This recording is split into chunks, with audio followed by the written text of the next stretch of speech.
¿Cómo están? Bienvenidas, bienvenidos al escenario del poder.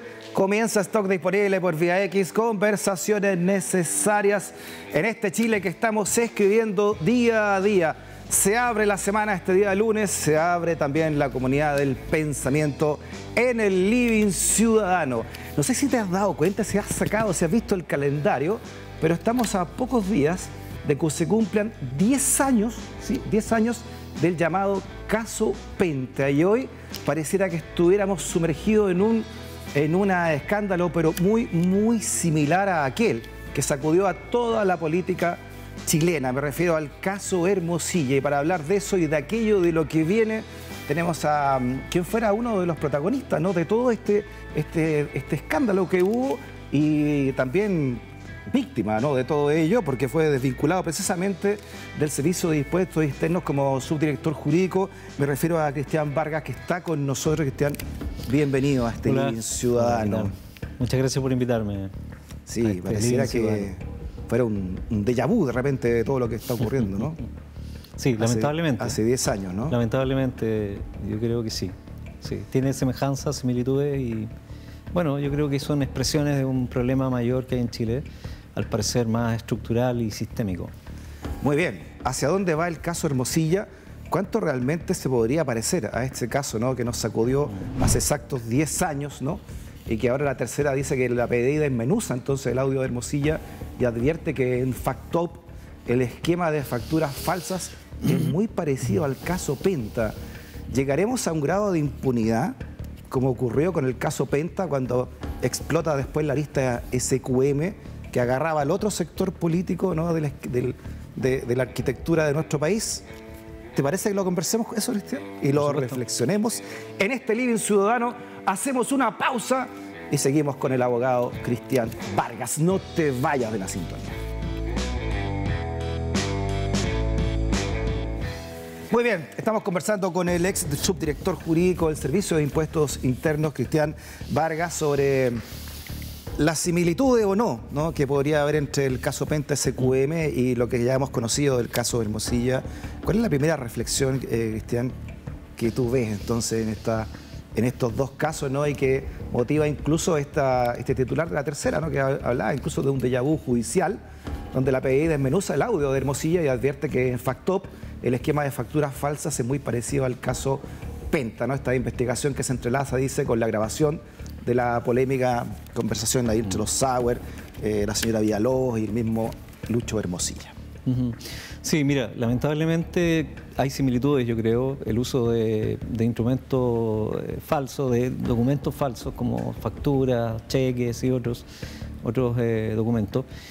Pero además yo creo que hay una cuestión que lamentablemente se repite y que es como un símil, o que es parte tal vez sustancial de un problema mayor, de un problema que yo veo como estructural o sistémico de la sociedad chilena actual, y es esto de la corrupción.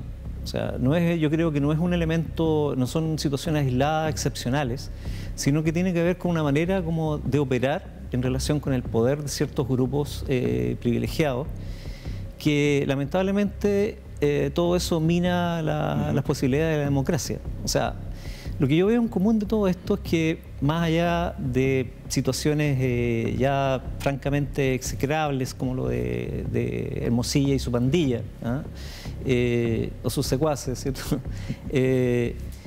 Hay otras situaciones que no llegan a tanto, pero que guardan similitud con esto. ¿Qué quiero decir? Digamos, que en definitiva lo que se hace aquí es de alguna manera interferir en el funcionamiento del poder democrático. O sea, en vez de que este poder esté radicado en la mayoría de la sociedad, que es el principio de la democracia, en definitiva ciertos grupos privilegiados, sectores de élite, se adueñan, se apropian de ese poder y toman decisiones que afectan al conjunto de la sociedad. Eso se puede visualizar en distintos momentos de los últimos años, y que tiene como tal vez el efecto más grotesco en casos como el del señor Hermosilla. Pero creo que no es el único, o sea, a eso me refiero. Aquí es fácil, digamos, incluso se levantan discursos en relación con eso de que, en definitiva, todas las culpas recaen en una persona, en un individuo, como Hermosilla u otros en algún momento, pero no es así. Yo creo que me parece que, vista la situación, las circunstancias, aparece más bien como una expresión de un problema mayor que afecta a la sociedad chilena. Corrígeme si me falta algún dato, Cristian, pero como lo recordábamos recién, en septiembre, hace 10 años, septiembre de 2014, estalla el caso Penta. Luego hay una arista a fines de ese año donde se descubre el caso SQM.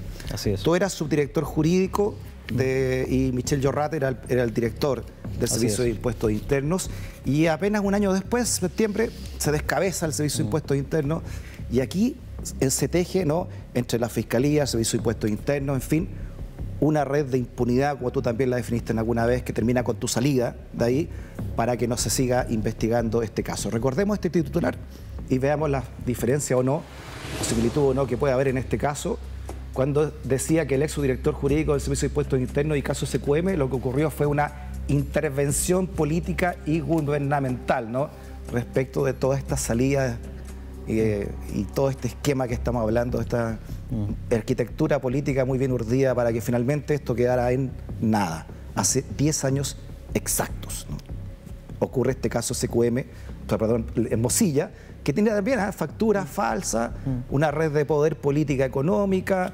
transversalidad, porque Hermosilla y estaba siendo también incluso abogado de Miguel Crispi, jefe de asesores de este gobierno, en fin. ¿Qué te parece todo esto? A ver, mira, sobre el caso Penta SQM, lamentablemente, claro, no hubo una respuesta institucional, me refiero a las instituciones del Estado, no en el sentido que uno esperara del Estado de Derecho, que en definitiva esto se investigara a fondo, las responsabilidades de las personas que aparecían involucradas, por la justicia, por la Fiscalía primero, por los tribunales de justicia, pero no fue eso lo que ocurrió, sino que ocurrió todo lo contrario. O sea, en vez de que pasara lo que debería ser normal en una sociedad democrática, donde se supone que hay Estado de Derecho, aquí lo que se hizo por parte de los actores políticos fundamentalmente fue diseñar una estrategia de impunidad, porque aparecían ellos mismos involucrados, y esto en forma transversal. O sea, desde la derecha hasta sectores de izquierda aparecían involucrados en estos esquemas defraudatorios de financiamiento ilícito de la política.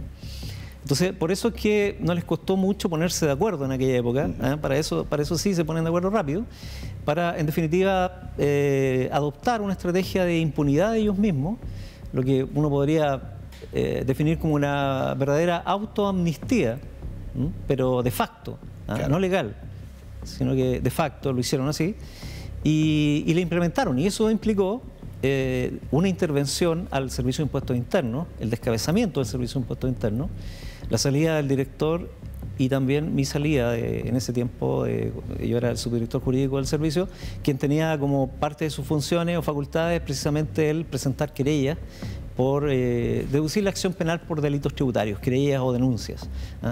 Y parte de esa estrategia implicaba precisamente que el Servicio de Impuestos Internos no siguiera presentando querellas en esos casos, cuando aparecían involucrados personeros políticos de todo el arco en forma transversal del sistema político chileno. Sí. Entonces, ese es el problema. Por eso yo te decía antes que es una cuestión que va más allá de la anécdota o de una persona, sino que aquí parece ser una cuestión más, lo que puede uno evidenciar, digamos, como ciudadano, es que parece ser un problema más estructural y sistémico, el problema de la corrupción y de la influencia desmedida, por supuesto, ilegítima, de intereses económicos o de grupo en la institucionalidad del Estado. Claro, por eso te decía yo que hay muchas similitudes que pueden resultar incluso peligrosas o preocupantes al menos, ¿no? Que finalmente termina con estos caballeros con clases de ética, en fin, ¿no? Y también las presiones desde el lado político que tú recibiste para que dejaras de investigar como subdirector jurídico del Servicio de Impuestos Internos. Presiones desde la moneda, en ese momento estaba la presidenta Bachelet a cargo, ¿no?, de la conducción del Estado, ¿no? ¿Cómo recuerdas esas presiones? Y en este recuerdo, también cómo mira, o al menos se podría entender la oportunidad que podría haber ahora para el Estado chileno, para la clase política también chilena, la llamada clase política, respecto al caso Hermosilla. Sí, en aquel tiempo existieron presiones y además de presiones, como te decía, hubo una verdadera intervención al Servicio de Impuestos Internos. ¿Cuáles son las presiones concretas que tú recibiste? Disculpa, Cristian, para que nos quede bien claro, sí, ¿no? Claro. Lo que tú viviste. Claro. Mira, de distinto tipo, quizás las más grandes o más grotescas también fue, y recordemos eso, porque bueno, yo lo he comentado, lo declaré incluso en la Fiscalía para que se investigara, pero en ese tiempo ya la Fiscalía no tenía ningún ánimo de seguir las investigaciones por tráfico de influencias u otro tipo de delitos que pudieran haberse configurado. Recuerdo, mira, uno de los mayores injerencias indebidas por parte del gobierno, del Ministerio del Interior, en este asunto, concretamente el Ministerio del Interior, fue la situación siguiente. En una oportunidad, luego que nosotros presentáramos una querella, una de las querellas que presentamos en diciembre del año 2014 en contra de SQM, apareció una factura, una boleta de honorario en ese caso, de otra compañía, de otra empresa, también haciendo este mismo tipo de mecanismo defraudatorio, y era SQM. Aparecía una persona, y en ese caso la cuñada del señor Wagner, ex subsecretario de Minería del gobierno de Piñera, el señor Piñera. Y entonces, a partir de ahí se inició una serie ya de una escalada de presiones muy importantes. Entre ellas, la que te quería comentar es que fuimos citados en una oportunidad en enero, a pocos días de haber presentado esa querella, por el ministro de Hacienda, pero él no estaba en la reunión. Fui citado junto con el director del Servicio de Impuestos Internos, el señor Llorrat. Concurrimos a esa reunión y allí estaba la jefa de gabinete del ministro de Hacienda en una de las oficinas de reuniones del ministerio. En esa época estaba Arenas todavía, ¿no? Arenas era el ministro de Hacienda, claro. Y recordemos que estaba Rodrigo Peñailillo en el Ministerio del Interior. Rodrigo Peñailillo era el ministro del Interior. Y en la reunión a la que fuimos citados, cuando llegamos estaba ahí la jefa de gabinete del ministro de Hacienda y estaba un señor que se presentó, un abogado, ¿cierto? Señor Donoso, que se presentó como representante, abogado y representante del ministro del Interior. Samuel Donoso, cercano al PPD en esos momentos. Así es, claro. Creo que fue vicepresidente del PPD, sí. Tuvo un cargo muy importante ahí.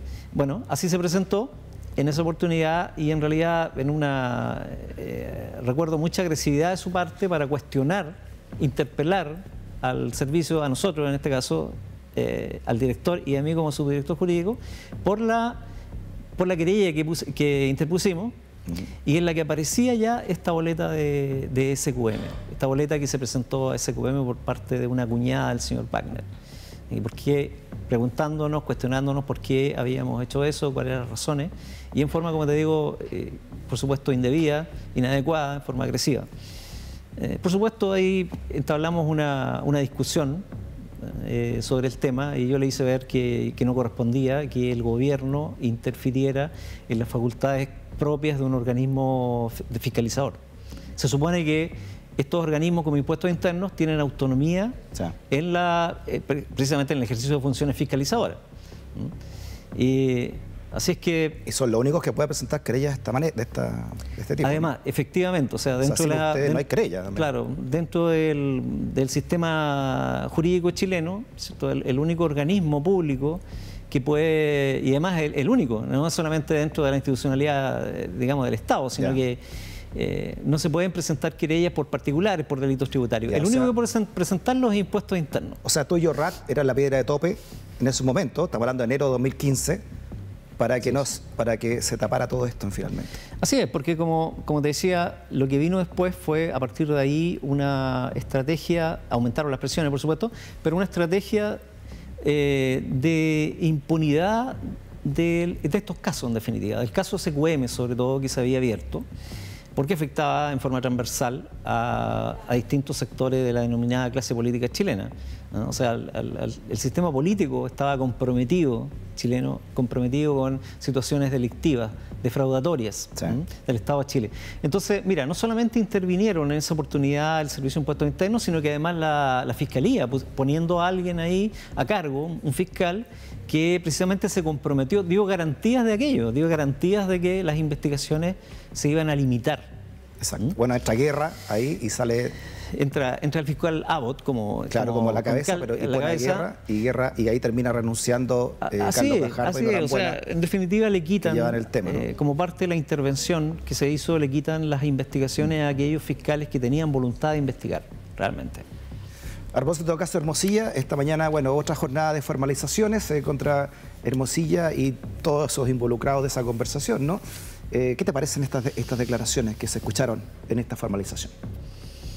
Es una conversación que se suscita entre Luis Hermosilla y Antonio Jalaf Sanz respecto de lo positivo que es el nombramiento que nombra en ese momento el ministro Ward en vivienda. Hay 3 ejes esenciales. Hemos dado lo máximo. El acuerdo requiere un ministro de FIE, sabiendo el ministro y el CEREMI que lo son LH y ACH. Ustedes podrán interpretar a quién se está refiriendo, pero nosotros entendemos investigativamente, de manera razonable, que se trata de Luis Hermosilla y Andrés Chadwick. Es indispensable que lo que se resuelva cuente con un informe favorable de la DDU Nacional, ello en protección de todos los intervinientes. Eso es el órgano técnico. No es menor que el proyecto esté en la lista de prioridades. Para ello pasó por muchos filtros.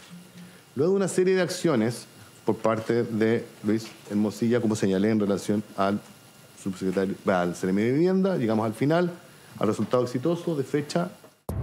Ya, esto fue la semana pasada, se habla acá ya de cómo se entrelazan todas estas redes de poder. El ministro de Vivienda del momento, ¿no? Guardi, Chadwick por un lado, un amigo de Hermosilla que tenía antecedentes inmobiliarios, pues podía entrar al negocio. Luego se descubriría el nombramiento de Sichel en el Banco Estado, también, que muy contento con esto Hermosilla, porque según él, ¿no? Era muy amigo de Chadwick también y se podía sacar dinero del Banco Estado, en fin, ¿no? ¿Cómo se va tejiendo esa red y qué implica todo esto que está ocurriendo con el caso Hermosilla, Cristian? Sí, mira, yo pienso que la Fiscalía aquí tiene un gran desafío, que es precisamente porque la Fiscalía, la Administración de Justicia en general del país, está sujeta precisamente a un escrutinio de credibilidad.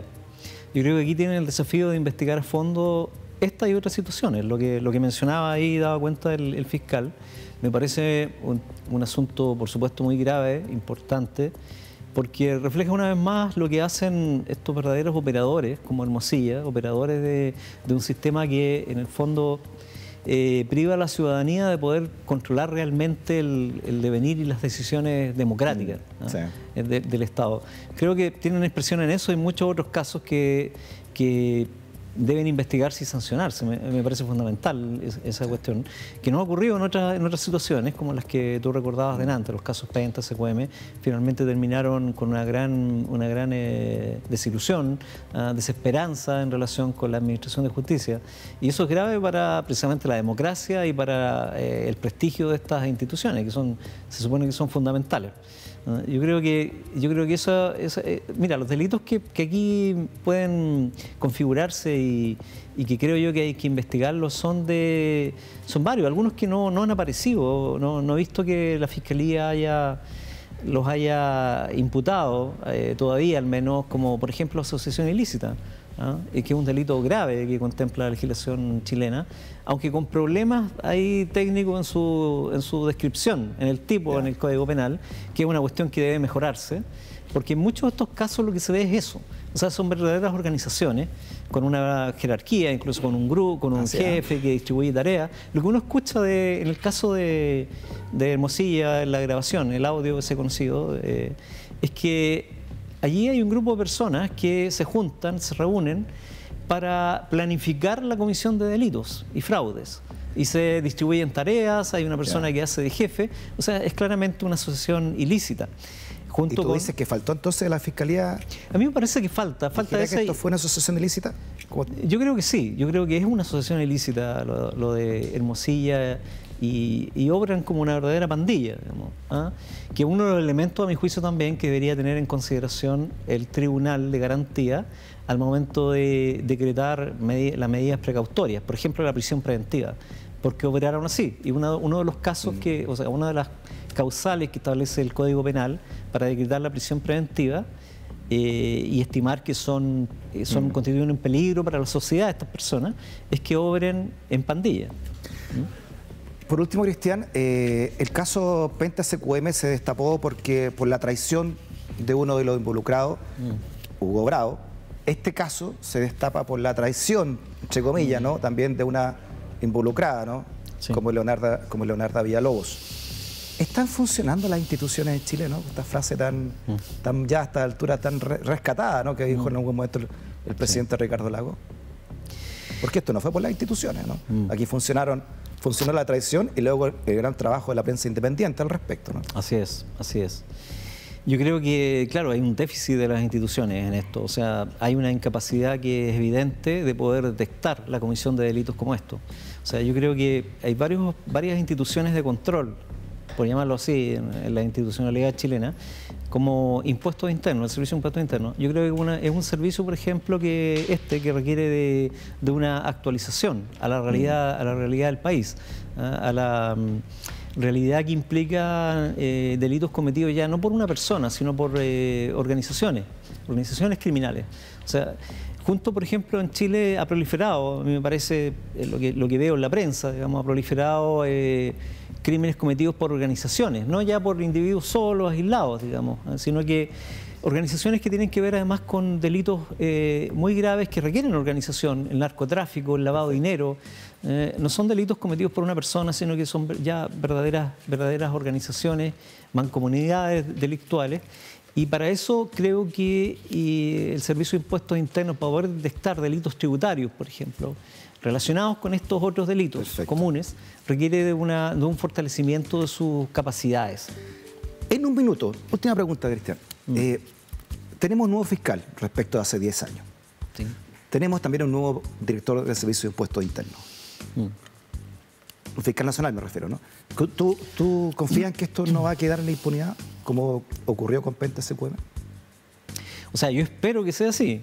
Espero que en definitiva puedan este desafío que tienen de demostrar credibilidad, de recobrar prestigio ante la ciudadanía, puedan llevarla a cabo, pero no estoy seguro de que ello sea así. O sea, yo creo que el peligro, el riesgo siempre está de que por presiones externas de estos organismos, por influencia precisamente de grupos de poder de facto, en definitiva dejen de cumplir el rol que tienen estas instituciones en la sociedad, rol que está determinado por las facultades legales que tienen.